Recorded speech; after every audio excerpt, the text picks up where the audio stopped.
오후에도 나오신 우리 모든 성도님들을 주님의 이름으로 환영하고 축복합니다. 오전 예배 때 우리가 거룩한 입맞춤의라는 제목으로 말씀을 전하며 함께 은혜 나누었는데요. 그 말씀 기억하면서 우리 오후에도 뜨겁게 한번 인사 나누고 말씀을 듣겠습니다.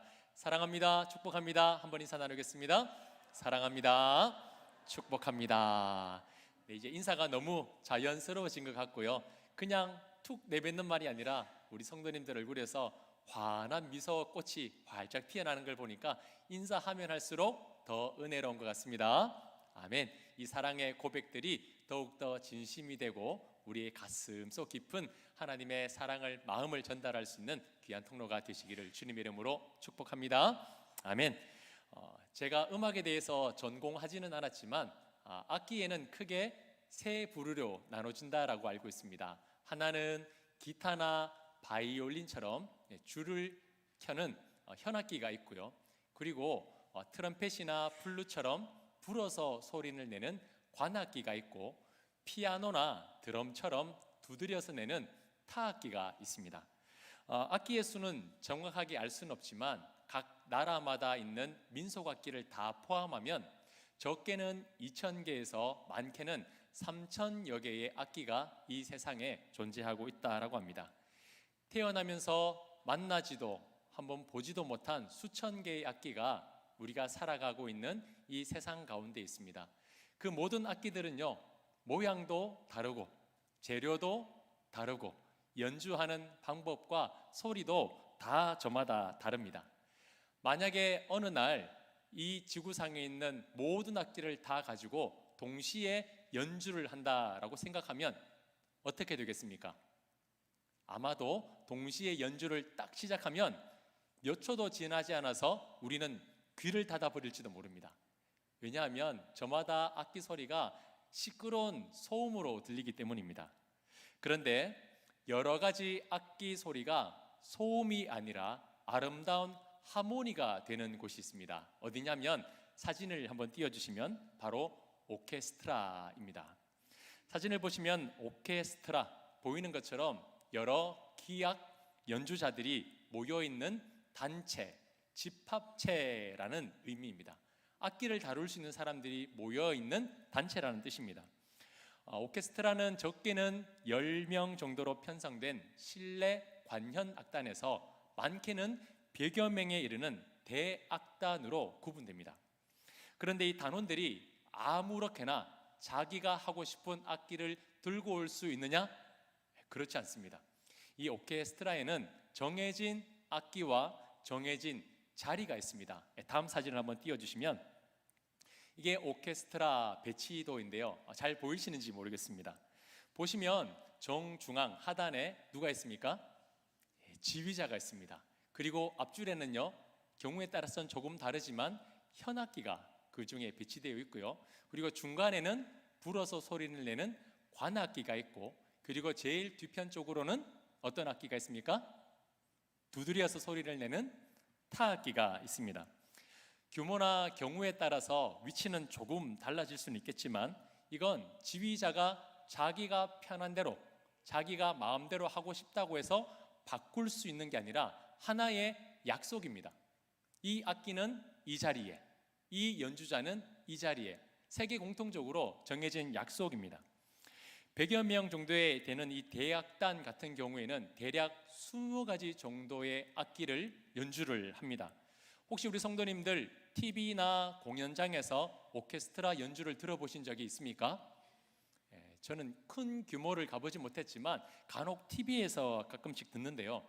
우리 성도님들을 들으셨을 때 어떻게 들리셨습니까? 막 시끄럽고 듣기 싫은 소음으로 들리셨습니까? 아니면 잔잔하게 마음을 울리는 감동이 되셨습니까?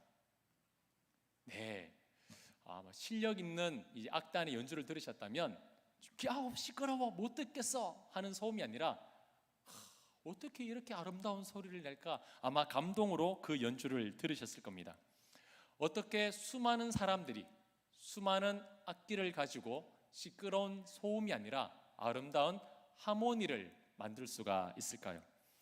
오늘 본문을 통해서 다른 사람, 이 다른 악기들이 하나로의 하모니를 이루는 오케스트라가 되는 것처럼 이 예수님의 공동체는 어떤 곳이었는지, 이제 우리는 어떠한 공동체가 되어야 하는지 오늘 본문을 통해서 함께 말씀을 나누고자 합니다. 먼저 오케스트라 안에는 차이점이 있습니다. 다른 점이 있다라는 거예요.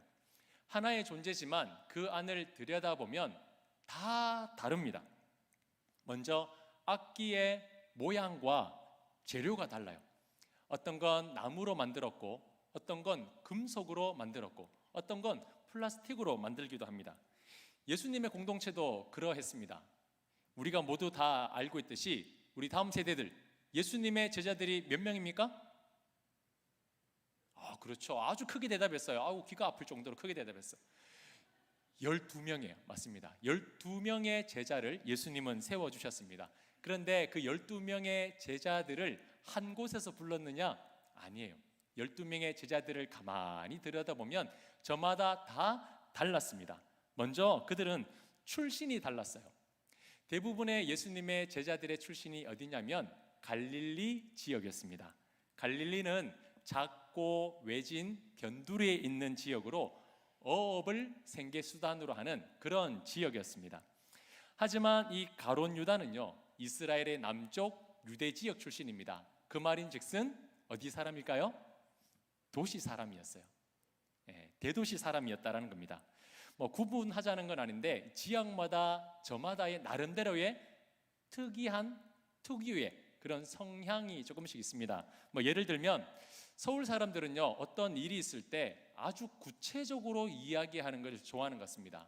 예를 들면 나 혼자 할 수 있으니까 더 이상 도와주지 않아도 돼, 신경 써줘서 너무 고마워 라는 이 말을 우리 경상도에서는 어떻게 이야기할까요? 누굽니까? 권사님, 제가 선물하는데. 맞아요. 정확하게 말씀해 주셨습니다.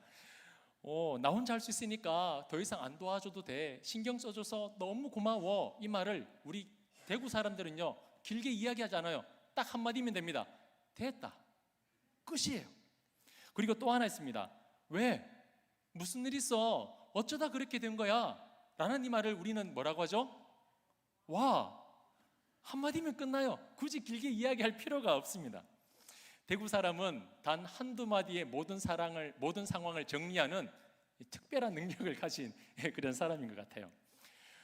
제자들은 그랬습니다. 출신이 달랐어요. 변두리에 있는 사람들, 그리고 도시 지역에 있는 사람들이 그 가운데 있었습니다. 그리고 그들은 직업이 달랐어요. 대표적으로 이 베드로와 안드레와 야고보와 요한은 어떤 직업을 가진 사람이었습니까? 그렇죠, 어부였습니다. 그리고 마태는요, 맞습니다, 세리였습니다. 그리고 시몬은요, 성경에는 나와 있지 않지만 조금 이따가 제가 살펴보겠지만 열심당원이었습니다. 그들은 지역 출신이 달랐고 직업도 다 달랐습니다. 어부는 어떤 사람들입니까? 평소 거친 바다와 싸워야 했기 때문에 다소 직설적이고 와일드한 성격을 가지고 있습니다. 베드로 보십시오. 예수님이 지난주 강도사님 설교 들을 때 물 위를 걸어오셨을 때 베드로는요, 생각하지도 않고 곧바로 바다로 뛰어 들어갑니다. 그리고 예수님이 부활하신 이후에 나타나셨을 때 베드로는 겉옷을 벗어버리고 뛰어 들어가는 사람이었습니다. 예수님을 로마 병사들이 잡으러 왔을 때 베드로는 앞뒤 생각하지 않습니다. 칼을 빼어서 말고의 귀를 잘라버리는 아주 직설적이고 충동적인 사람이었습니다. 반면에 세리는 어떤 사람입니까? 세리는 돈을 만지는 사람이고 계산하는 사람입니다. 굉장히 치밀한 사람이에요. 얼마나 계산적이고 계획적이겠습니까? 그래서 이 둘이 만나면 이런 일들이 펼쳐지는 겁니다. 배가 고파요. 그럼 베드로는 고기 잡으러 가자 하고 곧바로 배를 타고 나가서는 그물을 던집니다. 그때 마태는 뭐랄까요? 우리 예수님까지 포함해서 13명이 먹으려면 얼마가 필요하고 언제 나가야 되고 몇 시부터 몇 시까지 고기를 잡아야 되고 아마 계획을 먼저 세울 겁니다. 베드로의 입장에서 이 마태를 보면 어땠을까요? 답답해 속이 터지는 거예요. 지금 나가서 빨리 고기 잡아서 먹으면 되는데 언제 그 계산하고 있냐는 거예요. 또 반대로 마태의 입장에서 베드로를 보면 어떻습니까? 견딜 수가 없는 거예요. 아니 조금 더 계획을 세우고 우리가 어떻게 할 건지를 먼저 상의한 다음에 그 다음에 나가면 되지 않느냐. 다짜고짜 배부터 띄우는 거는 무식해 라고 생각할지도 모릅니다. 이처럼 어느 공동체나 가보면 나와는 다른 사람들이 있습니다. 왜 저렇게 할까? 왜 다를까 하는 사람들이 있어요. 그런 마음이 드는 건 당연합니다. 왜냐하면 자라온 환경이 다르고 지금 하고 있는 일, 그 직업으로 인해서 생긴 성향들이 저마다 다 다르기 때문입니다. 자, 그리고 두 번째로 이 오케스트라의 악기들은요, 모양이 다를 뿐만 아니라 소리와 연주 방법도 다릅니다. 20개 정도의 현악, 관악, 그 타악기들은요 모두 다 다르게 생겼습니다. 재료도 다릅니다. 그리고 연주하는 방법이 다르기 때문에 소리도 다 저마다 다른 거예요. 현악기는 줄을 켜거나 튕기고, 관악기는 숨을 불어넣고, 타악기는 두드려야 소리가 나는 악기인 겁니다. 그런데 현악기가 관악기를 보고 야, 무식하게 두드려서 어떻게 소리를 내냐, 이렇게 줄로 고급스럽게 연주를 해야지 라고 한다면 타악기는 소리를 낼 수가 없습니다. 반면에 타악기가 관악기를 보면서 야, 멋지게 힘있게 두드려야 소리가 나지 너처럼 후후 분다고 그게 소리가 되냐라고 한다면 관악기는 소리를 낼 수가 없습니다. 저마다 다른 방법으로 해야 소리가 난다라는 거예요. 그리고 같은 현악기라 해도 바이올린과 첼로는요, 잡는 운지법도 다르고 내는 방법도 다르다는 거예요. 마찬가지입니다. 예수님의 12 제자들은요, 모양에 따라서 소리도 저마다 다 달랐습니다. 소리가 달랐다는 것은 그들의 가치관이나 생각이 다르다는 거예요. 겉으로 보면 비슷하지만 그들은 참 다른 사람들이었습니다. 대표로 딱 두 명만 이야기해보면 18절을 보시면 마태와 가나안인 시몬이라고 기록하고 있습니다. 마태는 조금 전에 우리가 함께 나누었는데 어떤 직업을 가진 사람이라고요? 세리였습니다. 자, 그러면 시몬을 보시면 우리 사랑하는 성도님들 성경책에 보시면 이 가나안 앞에 1이라는 숫자가 보이십니까? 네, 1이라는 숫자가 보이시면 아마 성경책 오른쪽 하단에 보시면 1이라고 해놓고 옆에 아람어에서 온 말로 열심당원이란 뜻이다. 혹시 기록되어 있습니까? 네, 이 시몬이라는 사람은 열심당원이었습니다. 자, 이 세리와 열심당원은 철천지 원수 같은 사람들이었습니다. 자, 예수님 당시 팔레스타인 지역은요, 로마가 지배하는 지역이었습니다. 그렇죠? 로마 군사들이 배치되어 있었고 로마 사람들이 그 지역을 다스렸기 때문에 이러한 것에 불만을 품고 로마에 저항하면서 독립을 요구했던 사람들이 누구냐면 바로 열심당원이었습니다. 우리말로 하면 일제시대 때 독립군이었어요. 이스라엘의 독립을 위해서, 자유를 위해서 로마와 맞서 항쟁했던 그런 사람들이 열심당원입니다. 자, 그런데 이와 정반대의 사람이 있었으니 그게 누굴까요? 세리였습니다. 세리는 같은 유대인으로서 세금을 거두어 로마에 상납하는 일을 했습니다. 세금을 거두는 일은 뭐 불법이거나 잘못된 게 아니에요. 그런데 그 중에 세리들이 자기들이 더 많은 이익을 취하기 위해서 같은 동족인 유대인들에게 더 많은 세금을 부과하는 거예요. 그래야 자신이 중간에 챙겨 먹으니까요. 그래서 이 세리들은 당시 유대인들에게 있어서 동족의 피를 빨아먹는 배신자, 죄인이라는 취급을 받았습니다. 다시 말해서 이 세리들은 로마의 앞잡이, 우리로 표현하면 친일파인 겁니다. 자, 이러한 시대적 배경에서 열심당원과 세리가 한 곳에 있을 수 있을까요? 친일파와 독립군이 한 공동체에 모여가지고 두런두런 이야기다 하면서 먹고 마시며 교제할 수 있겠습니까? 불가능한 겁니다. 유대인들은 선천적으로 죄에 대해서 알레르기가 있는 민족이었어요. 죄라면 치를 떠는 민족이었습니다. 죄인과 절대 한 공간에 있지도 않고 그들과는 한 상에 앉아서 먹고 마시지도 않았어요. 당시 갈릴리에서 예루살렘으로 내려가는 길에는요, 사마리아가 있었습니다. 빨리 내려가면 돼요. 그런데 유대인들은 직진으로 해서 사마리아를 통과하지 않고 요단을 건너 삥 둘러갑니다. 왜일까요? 사마리아 사람들은 아수르와 피가 섞인 잡종이라고 해서 짐승 취급을 했습니다.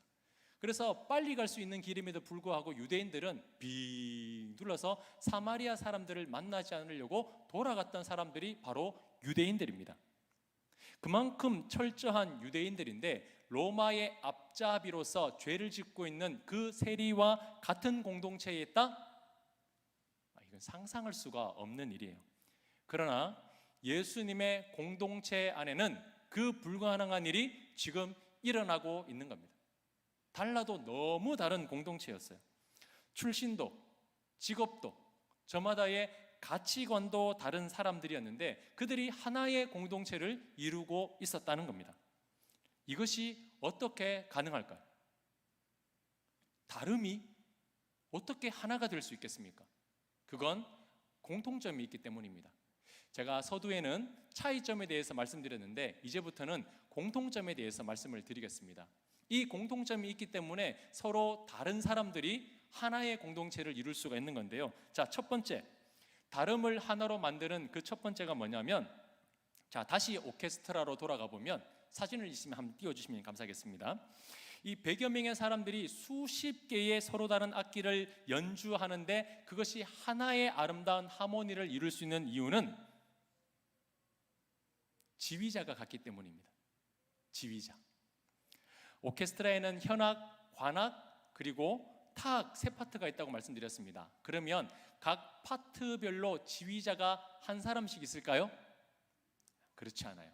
오케스트라에는 지휘자가 단 한 사람입니다.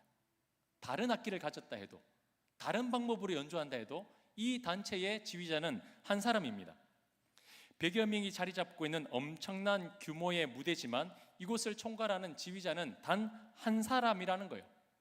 그 한 사람의 손짓에 맞추어서 줄을 켜고 호흡을 불어넣고 두드립니다. 그리고 그 손짓이 멈추면 모든 소리는 일제히 멈추게 되어 있습니다. 자, 이와 같은 거예요. 출신과 직업과 가치관이 다른 이들이 속한 공동체의 지휘자는 단 한 사람이었습니다. 누굴까요? 그렇죠. 예수 그리스도십니다. 13절을 보시면 또 산에 오르사 자기가 원하는 자들을 부르시니, 이들을 부르신 분이 누굽니까? 예수님이시죠. 그 공동체의 중심이 되셔서 공동체를 지휘하는 단 한 분의 지휘자 예수 그리스도 때문에 그 공동체는 하나가 되는 겁니다. 만약에 100여 명의 사람들이 자기가 내고 싶은 소리, 자기 멋대로 내기 시작하면 그건 소음이 됩니다. 하지만 저 앞에서 손을 들어 지휘하고 있는 그 지휘자를 바라보고 지휘자의 손짓에 맞추어서 내 악기를 맡겨드리면 그것은 더 이상 소음이 아니라 하나의 하모니가 될 수 있는 겁니다.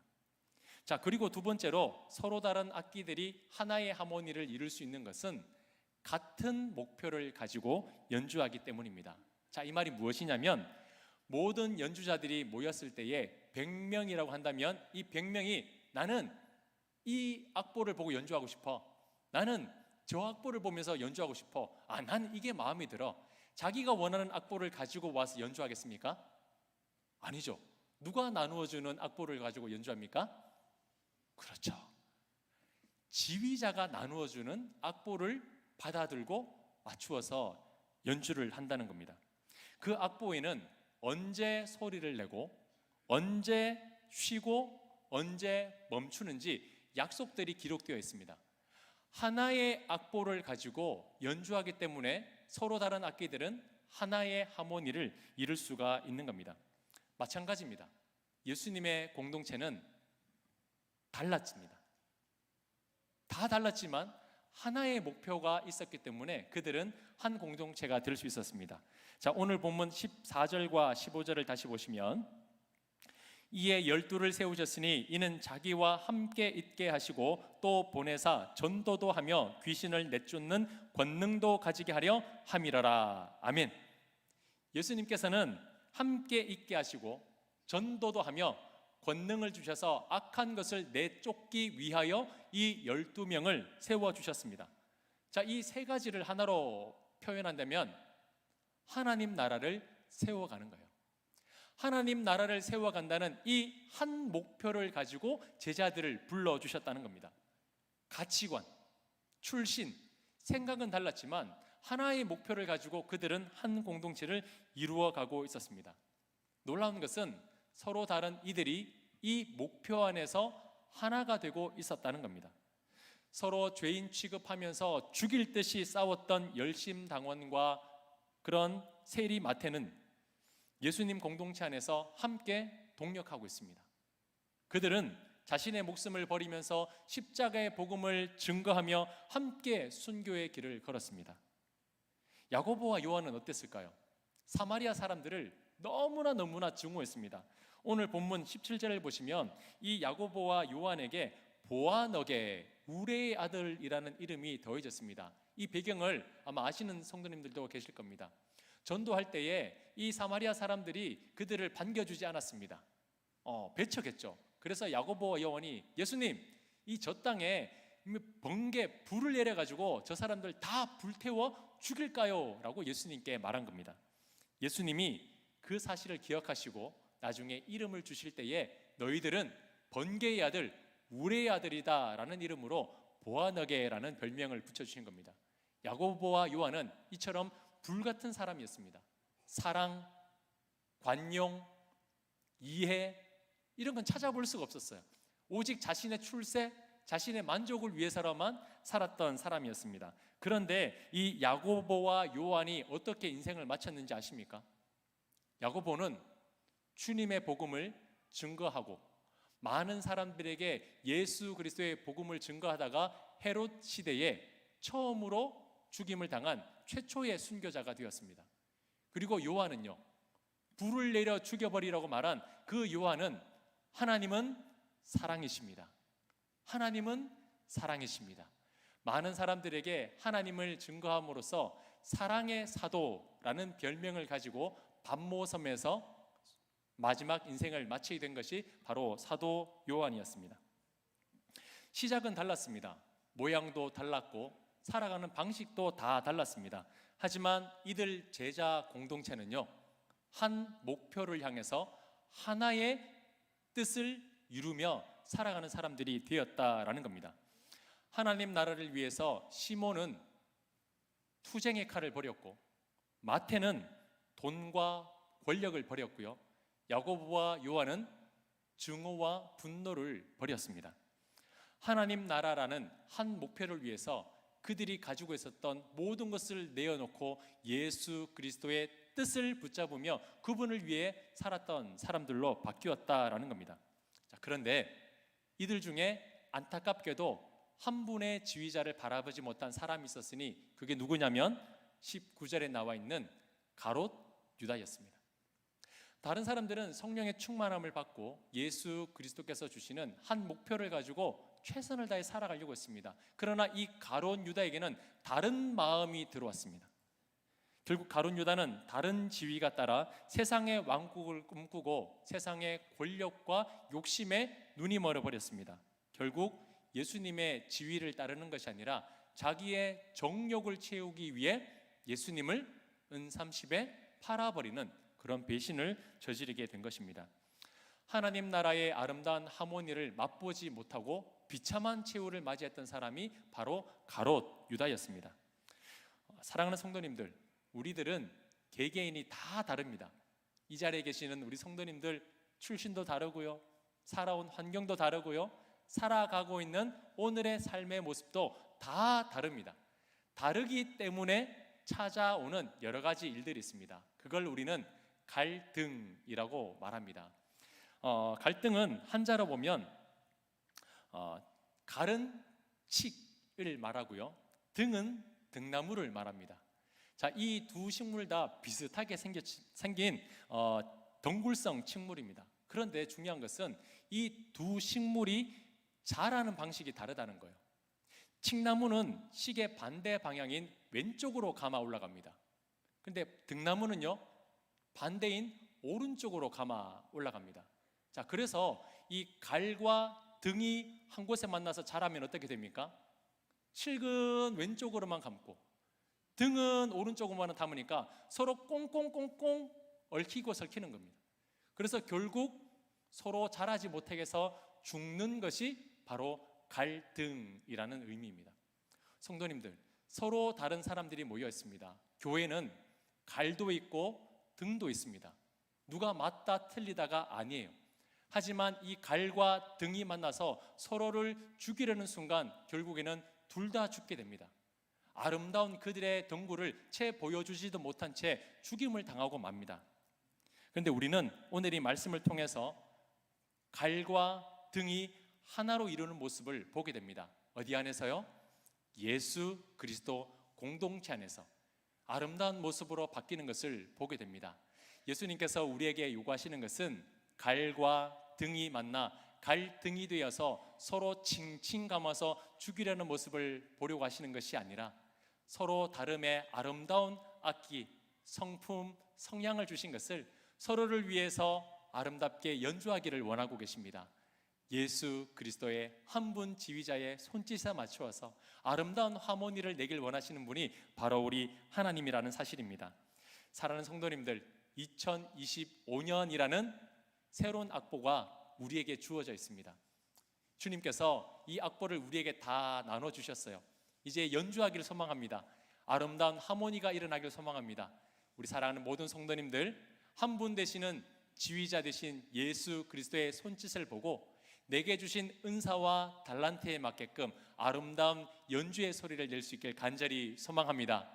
누구의 소리가 맞다, 누구의 방법이 틀리다, 갈등이 되는 것이 아니라 아름다운 하모니를 이루어낼 수 있는 믿음의 오케스트라가 되는 우리 성문교회가 될 수 있기를 간절히 소망합니다. 너무 기대가 됩니다.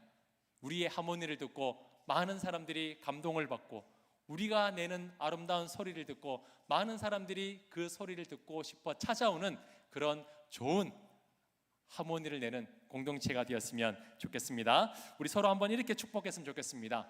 우리는 주님의 오케스트라입니다. 한번 보시면서 고백할까요? 우리는 주님의 오케스트라입니다. 너무 귀한 악기들이 앉아 계시죠? 저마다에게 주신 이 악기들이 한 분의 손짓에 의해서 연주될 때 너무 기대가 되고요. 아름다운 하나님께 향한 그 사랑의 연주가 일어나길 소망합니다.